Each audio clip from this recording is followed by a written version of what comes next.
na our UHC for the national government. Na sasa sisi tunaongea bila kuogopa mtu bwana. If you want to devolve them with the money. Si sawa? Hawezi kutuambia their contracts are ending next year, isn't it? They are ending next year March. Alafu natuambia tu absorb na mjatupatia pesa. Sisi tunataka pesa. Sisi we are already in problems.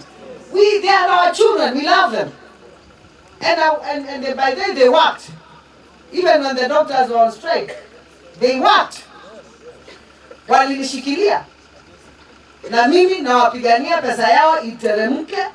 Mimi niko tayari, I am ready to take mine. Si sawa? Hao wangu niko tayari kufanya nini? Kuachukua kwa sababu ni watoto wangu.